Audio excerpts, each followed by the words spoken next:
Pemirsa, awal tahun 2022 telah terjadi sejumlah kebakaran di wilayah DKI Jakarta. Kebakaran ruko di Mampang, Jakarta Selatan mengakibatkan pemilik bengkel dan anaknya meninggal dunia. Sementara sejumlah kebakaran diduga akibat korsleting listrik.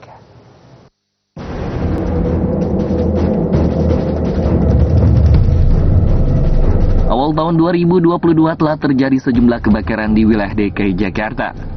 Tak kenal waktu, petugas damkar harus berjibaku memadamkan api kebakaran di sejumlah tempat. 3 ruko dan 7 rumah petak di Jalan Bangka 9 Pela Mampang, Jakarta Selatan ludes terbakar Minggu 2 Januari 2022. Kobaran api dengan cepat menghanguskan bangunan ruko sembako, bengkel dan rumah makan Padang, serta 7 rumah petak. Dalam kebakaran ini, pemilik bengkel dan anaknya meninggal dunia. Sebelumnya pada malam tahun baru 2022, 5 rumah dan warung di Kebon Kosong, Kemayoran, Jakarta Pusat ludes terbakar. Api berhasil dipadamkan 1 jam kemudian. Kebakaran diduga akibat petasan meledak di salah satu rumah warga. Pada malam tahun baru 2022, kebakaran juga melanda permukiman padat penduduk di Jalan Pulau Besar Gang Komeng, Sunterjaya, Tanjung Priok, Jakarta Utara. 3 rumah warga ludes terbakar.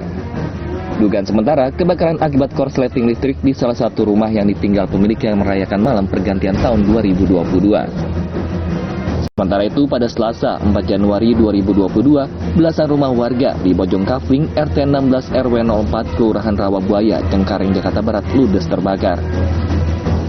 Setelah 2 jam, api akhirnya dapat dipadamkan petugas pemadam yang mengerahkan 16 mobil pemadam.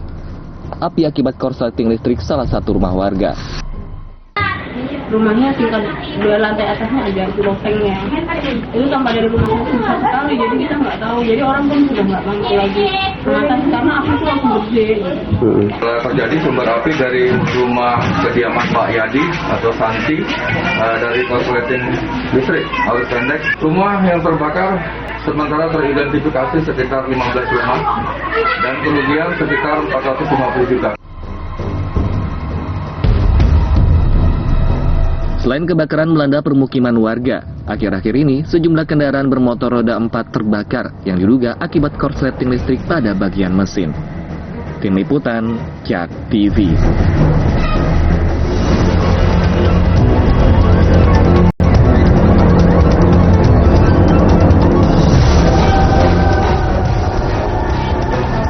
Ya, sejumlah kebakaran terjadi di wilayah DKI Jakarta di awal tahun 2022. Bagaimana petugas damkar DKI Jakarta menangani kebakaran tersebut?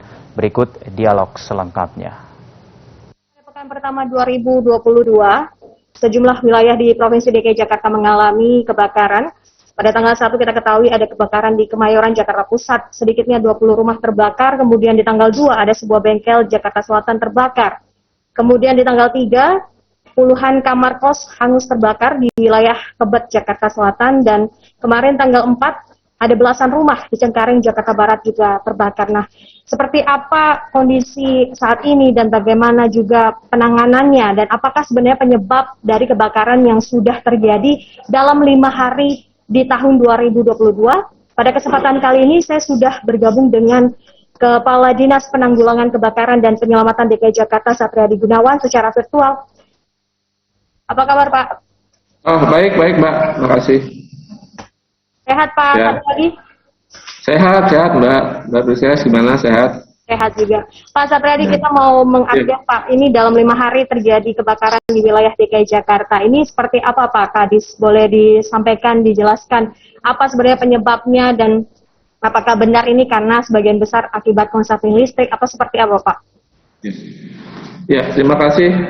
Jadi untuk tahun 2022, di permulaan tahun 2022 ini memang sampai dengan tanggal 5 Januari kita ada data kejadian kebakaran itu sampai dengan 18 kali kejadian kebakaran. Nah, 18 kali kejadian kebakaran itu terdiri dari bangunan umum perdagangan ada 4, terus kendaraan. Nah, yang menarik, kendaraan ada 9. Kendaraan kebakaran ada 9. Kemudian satu lagi sama lain-lainnya. Lain-lain itu bisa sampah, bisa korsleting listrik, di korsleting luar kabel listrik. Jadi semuanya rata-rata yang bangunan umum perumahan, itu rata-rata memang kejadiannya akibat korsleting listrik. Hampir 10 dari 18 itu hampir 10 kali kejadian yang diakibatkan karena korsleting listrik. Gitu. Tiba-tiba ada lonjakan kembali ke aktivitas semula. Nah itu karena mungkin tidak dicek kembali peralatan kelistrikannya. Nah itu juga punya pengaruh kenapa frekuensi kebakaran meningkat akibat korsleting listrik. Nah ini yang sangat menarik gitu.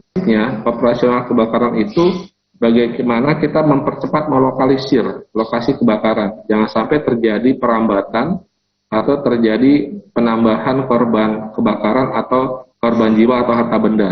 Jadi yang paling penting adalah bagaimana melokalisir lokasi tersebut, bukan memadamkan apinya. Memadamkan api itu pasti unit yang pertama, tapi kemudian unit berikutnya adalah bagaimana kita bisa melokalisir lokasi kebakaran tersebut. Nah kemudian memang sangat di pemukiman padat hunian kita ketahui bahwa Jakarta itu masih banyak sekali padat hunian. Terus bangunannya semi permanen, kemudian jalan-jalannya juga sempit. Nah itu menjadi kendala bagi kami. Kemudian karena kaitan dengan sumber airnya juga, keterbatasan sumber air. Karena kalau kita mengandalkan hidran kota, nah ini memang menjadi kendala kami karena tidak semua hidran kota bukan berfungsi, tapi tidak dialirkan air bersih dari pam atau palija sesuai dengan apa yang kita inginkan gitu loh. Jadi kita masih ketergantungan dengan sumber air bersihnya. Maka kita sangat tergantung dengan ada sumber air alam seperti got atau saluran air atau sungai yang kita bisa gunakan. Nah kalau memang lokasinya tidak jauh dari sumber air itu mungkin nggak ada masalah. Tapi kalau itu jauh, nah itu menjadi kendala bagi kami. Maka kami harus cepat-cepat memberikan penambahan unit untuk bisa mensuplai kembali air. Karena kapasitas tangki kami itu terbatas gitu. Ada unit yang 2.500 liter, ada unit 4.000 liter, ada yang 10.000 liter.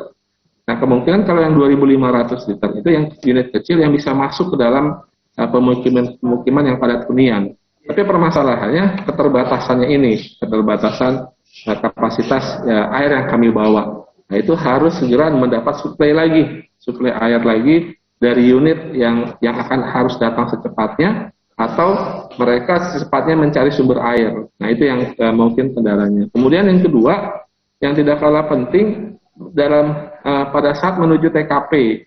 Nah ini kadang-kadang masih ada masyarakat yang parkir sembarangan gitu ya, parkir di bahu jalan. Nah itu juga menghambat bagi kami untuk menuju ke TKP. Nah biasanya itu tempat-tempat yang memang jalannya sempit gitu, dia nggak punya tempat parkir, jadi parkirnya masih di bahu jalan.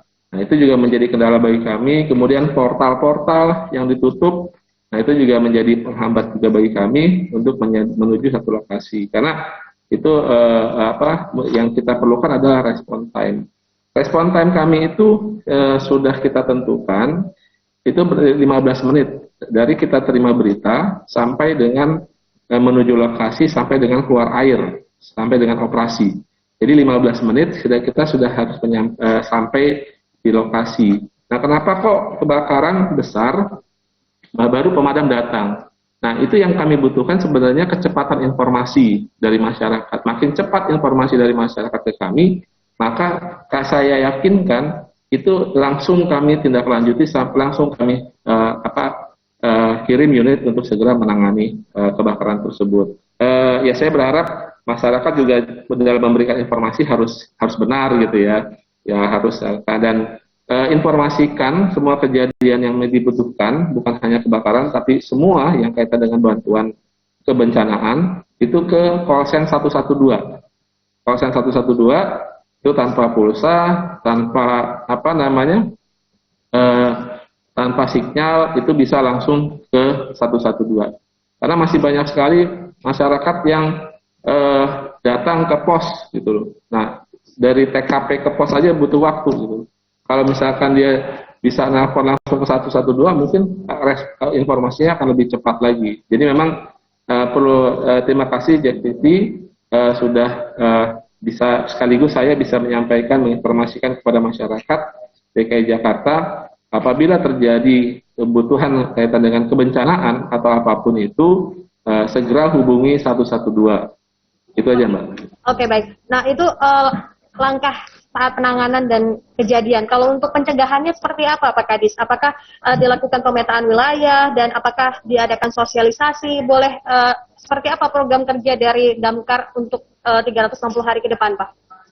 Ya, terima kasih. Jadi program ke depan itu kami sedang memapping wilayah kaitan dengan RW yang rawan kebakaran. Alhamdulillah kami sudah kerjasama dengan UI, Universitas Indonesia, daerah CUI, untuk memapping ada sekitar 13.000 RW di DKI Jakarta yang sedang kita mapping apakah itu masuk kategori rawan kebakaran atau tidak. Ada 22 variabel yang sudah kami nilai. Nah, mudah-mudahan nanti hasil mapping itu kita bisa memprogramkan agar misalkan zona merah menjadi zona kuning atau hijau. Jadi sudah ada program-program yang dia harus berbuat apa dari 22 variabel yang nanti akan kita tentukan. Ya, gitu, selain memapping, apakah akan dilakukan sosialisasi, Pak? Mengingat tadi Bapak mengatakan kalau bisa warga bisa selesaikan masalah kebakaran atau bencanaan sendiri gitu. Apakah ada sosialisasi rutin begitu, Pak?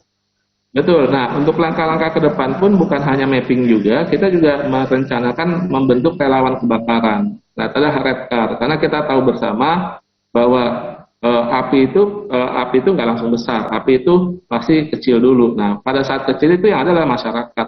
Bagaimana masyarakat bisa berdaya, bagaimana masyarakat bisa melatih, menangani pada saat kebakaran dini. Nah, itu dibutuhkan membentuk adanya volunteer di masyarakat kaitan dengan pencegahan kebakaran di lingkungannya. Nah, saya berharap nanti kami sedang menggodok pergubnya, peraturan gubernur kaitan pembentukan relawan kebakaran. Nah, mudah-mudahan ini tahun 2022 ini jadi, terus kami langsung bentuk. Nah, kami sementara mengkonsepkan relawan kebakaran itu 1 RT 1 relawan kebakaran. Baik. Terima kasih banyak untuk waktunya, Pak. Sehat selalu, Pak Kadis. Terima kasih, Mbak Prisia. Mudah-mudahan kita dijauhi dari segala macam bencana dan kita semua dalam keadaan dalam lindungan dan Tuhan Yang Maha Kuasa, dan mudah-mudahan kita selalu sehat. Terima kasih, Mbak. Terima kasih, Pak.